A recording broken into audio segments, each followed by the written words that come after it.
Semangat pagi PLNers, nonton Coldplay di GBK, mengendarai motor listrik. Senang sekali saya Yulia Arumdina di acara Podcast Bisik. Kalau mau ngobrolin listrik yang asik, ya di Bisik. Di Bisik kali ini telah hadir di tengah-tengah kita Senior Manajer Distribusi Bapak Muhammad Khalid Fadli. Assalamualaikum Bapak. Waalaikumsalam. Semangat pagi, bagaimana kabarnya hari ini Pak? Alhamdulillah baik Mbak Rum. Iya. Gimana kabar Mbak? Saya alhamdulillah sehat Pak. Alhamdulillah. Terima kasih Pak sudah mau menyempatkan untuk mampir di podcast Bisik kali ini, meskipun di tengah-tengah jadwal Bapak yang sangat padat ya Pak ya. Baik Pak, sebelum kita berbincang-bincang lebih jauh, mungkin boleh diperkenalkan terlebih dahulu Pak profil dan perjalanan karir Bapak selama di PLN ini. Nah, baik, terima kasih Mbak Dina. Mungkin tak kenal maka tak sayang ya penonton sekalian. Saya Muhammad Khalid Fadli, masuk PLN ini tahun 2004. Dulu di Skada, di namanya pengatur beban di Jawa Bali. Kemudian sempat juga tugas belajar di tahun 2008 ya sampai tahun 2010, 2009. Waktu itu sekolah di Australia, di University of Western Australia. Kemudian kembali lagi ke PLN tahun 2010 ke PLN Pusat ya, di divisi transmisi Indonesia Timur waktu itu. Kemudian pindah lagi ke Kalimantan Selatan dan Kalimantan Tengah. Di sana cukup lama, kurang lebih 8 tahun ya, sampai dengan tahun 2021 itu beberapa jabatan kami isi, mulai dari Deputi Manajer Perencanaan Perusahaan, kemudian Manajer UP3B di Kalsel dan Kalteng, dan Manajer UP2B Kalimantan. Dan tahun 2021 pindah ke Kalimantan Barat sebagai Senior Manajer Distribusi. Mungkin itu Mbak Arum. Iya Pak, udah dari 2004 ya Pak ya? Dari 2004 sudah ya. Sekitar 19 tahun nih PLN harus Pak Khalid ada di PLN ya Pak ya. Bukan waktu yang singkat tentunya, sempat di Skada, lalu tugas belajar di Australia, transmisi, dan sekarang ke distribusi ya Pak ya? Iya. Kalau di distribusi sendiri, lingkup pekerjaannya apa saja ya Pak? Baik, untuk distribusi sendiri kami di sini melayani operasi dan pemeliharaan sistem distribusi. Jadi untuk sistem distribusinya dimulai dari pembangkit ya. Pembangkit itu yang kami kelola, tapi pembangkit yang kecil-kecil yang di unit listrik desa. Itu yang kami kelola. Kemudian jaringan distribusi juga, operasi dan pemeliharaannya. Kemudian memastikan bahwa pelanggan itu memakai listrik sesuai dengan ketentuan. Jadi dalam pengelolaan operasi dan pemeliharaan ini ada banyak hal yang kami rencanakan ya, mulai dari merencanakan pemeliharaannya, kemudian merencanakan bagaimana jaringan ini akan dioperasikan dan dioptimalkan, kemudian mencatat berapa energi yang kami salurkan dan kami jual ke pelanggan, kemudian sampai nanti ditransaksikan ya. Kita di sini WD Kalbar itu ada transaksi nanti dengan pelanggan maupun nanti dengan PLN Pusat untuk settlement pemakaian listriknya. Mungkin seperti itu Mbak. Oh gitu ya Pak. Kita kan baru saja melewati bulan Ramadan ya Pak ya, dan masih banyak paradigma di masyarakat kalau sering padam saat menjelang buka puasa dan tarawih nih Pak. Memangnya seperti apa keandalan listrik di Kalimantan Barat sendiri dan usaha dari bidang distribusi untuk menjaga keandalan tersebut Pak? Ya, mungkin zaman dulu kali ya, zaman dulu di Kalbar ini orang ingat banget kalau listrik itu pas bulan puasa pas sering padam, karena pas orang pas beduk mau buka puasa ternyata malah listriknya padam, akhirnya harus buka puasa di gelap-gelapan itu. Tapi itu saya kira sudah tidak relevan lagi untuk zaman sekarang gitu ya, karena sebenarnya di Kalbar ini listrik udah jauh lebih dari cukup ya. Kita sekarang ini daya mampu pasoknya kurang lebih 640 mega dengan beban puncaknya terakhir sudah 500 mega ya di bulan ini. Jadi cadangan itu sudah hampir 150 mega atau kurang lebih ya lebih dari 30%-nya. Itu artinya secara pasokan daya di Kalbar ini sudah lebih dari cukup gitu ya. Nah, kadang memang tidak bisa dihindari listrik itu padam gitu ya. Dan mungkin masyarakat di Kalbar ini kadang merasakan padamnya pas sore-sore menjelang buka puasa, kadang seperti itu ya. Dan memang di Kalbar ini uniknya masyarakatnya itu gemar ya, hobi bermain layangan, dan bermain layangannya itu sore-sore gitu ya. Bermain layangannya itu sore-sore, dan ya akhirnya kalau misalnya mereka bermain layangan kemudian layangannya putus, kemudian nyangkut ke jaringan listrik, padahal layangan itu teman-teman di Kalbar ini sering tidak pakai benang biasa gitu, tapi pakai kawat ya, sehingga akhirnya menyebabkan gangguan di jaringan listrik. Nah, itulah yang mungkin menyebabkan listrik padam pas sore-sore hari gitu ya. Kebetulan pas sorenya itu banyak orang yang main layangan, tapi saya kira untuk pasokan listrik di Kalbar ini lebih dari cukup. Mungkin kami yang mengalami gangguan saja temporer gitu ya, sementara untuk ya gara-gara layang-layang itu, mungkin seperti itu ya.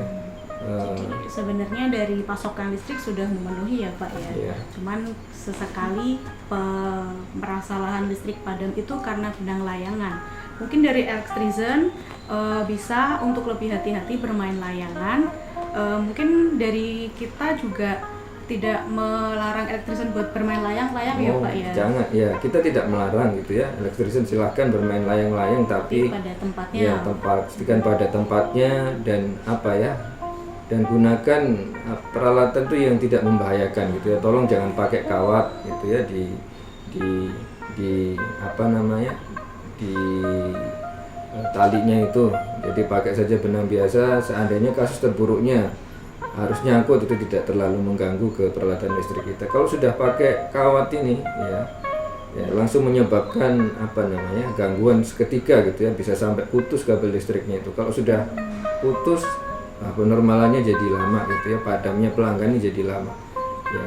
Yang tidak ikut-ikut main layangan pun juga ikut padam listriknya, nggak pandang bulu gitu ya. Jadi ini mungkin kami himbau ke warga di Kalbar ini yang hobi main layangan, tolong main layangannya di tempat yang aman gitu ya, di tanah lapang, di situ tidak ada jaringan listrik, supaya nggak membahayakan ke teman-teman yang main layang-layang, membahayakan gitu ya, karena bisa tersengat listrik. Ke jaringannya juga membahayakan karena bisa menyebabkan gangguan. Selain layang-layangan, mungkin Pak ada tantangan apa aja yang sudah dilewati oleh rekan-rekan di lapangan Pak terkait keandalan?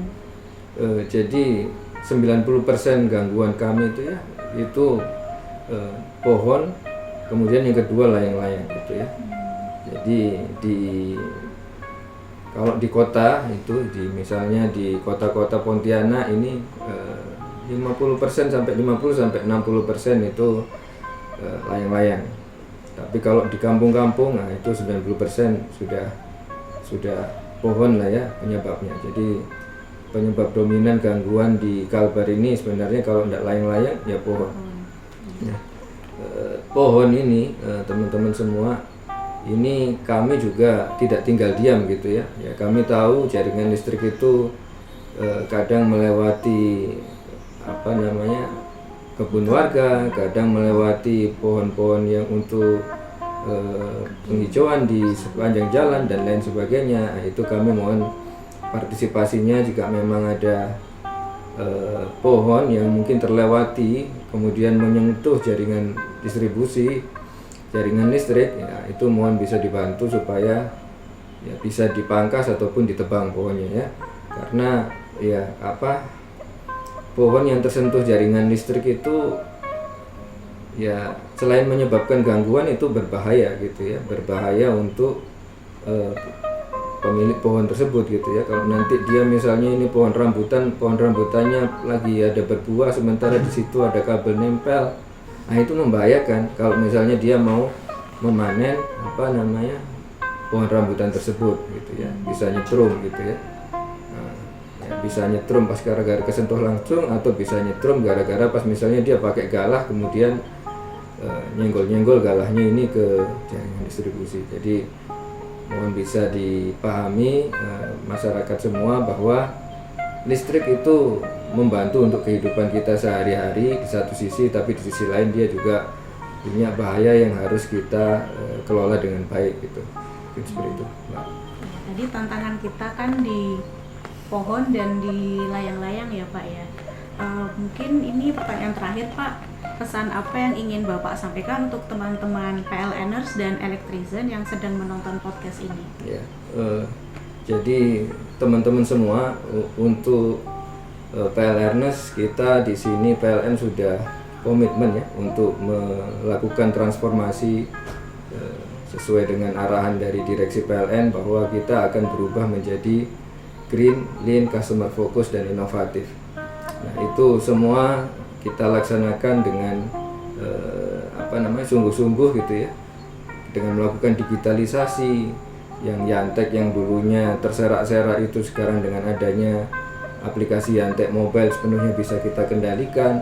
Nah, itu dengan harapan bahwa semua pekerjaan yang ada di lapangan itu bisa kita kelola dengan baik supaya kita bisa melayani pelanggan dengan baik. Nah, mohon bahwa semangat untuk melayani pelanggan ini tetap dijaga gitu ya, dikuatkan komitmennya, dan kita secara internal PLN sudah mempunyai tools yang sangat kuat kan, dan kita keluar ya ke pelanggan, kita ajak sama-sama, kita minta partisipasi pelanggan untuk membantu PLN untuk memperbaiki pelayanannya. Tadi mungkin sudah kami contohkan ya, mohon dibantu untuk masyarakat sekitar supaya tidak bermain layang-layang dengan kawat, dan tolong bermain di tempat yang aman, yang punya pohon yang di sekitar jaringan distribusi, mohon bisa diizinkan kami dari PLN ini bisa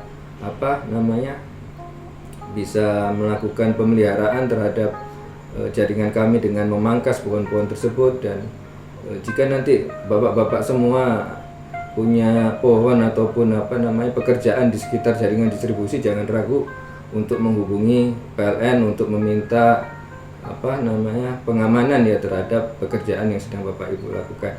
Jadi kami PLN komitmen untuk meningkatkan pelayanan dan memberikan kepuasan sepenuhnya kepada pelanggan semua untuk mewujudkan visi kita untuk menjadi pilihan nomor 1 di Asia Tenggara. Saya kira mungkin demikian, Mbak. Semoga keandalan pasokan listrik di Kalimantan Barat selalu terjaga dan masyarakat pun senang dan puas dengan pelayanan PLN ya Pak. Wah, seru sekali PLNers bincang-bincang kita kali ini. Sebenarnya masih ingin bincang-bincang lagi, namun karena durasi waktu yang sangat singkat, kita harus selesai di sini. Terima kasih Pak atas waktunya. Sama-sama, dan Mbak Dina. Baru meluangkan waktunya untuk berbincang-bincang di sini, dan tentunya sudah memberikan tambahan informasi untuk PLNers dan Electrizen. Sehat dan sukses selalu Bapak. Terima kasih, Mbak. Nah, PLNers, itulah tadi bincang-bincang kita seputar keandalan listrik di Kalimantan Barat. Semoga apa yang disampaikan bermanfaat untuk kita semua. Nah, di akhir podcast ini tidak bosan-bosannya kami menghimbau kepada PLNers dan Electrizen untuk membayar listrik tepat waktu sebelum di tanggal 20, serta mendownload PLN Mobile demi kemudahan layanan listrik dalam satu genggaman. Terima kasih PLNers sudah setia bersama Bisik dari awal hingga akhir waktu.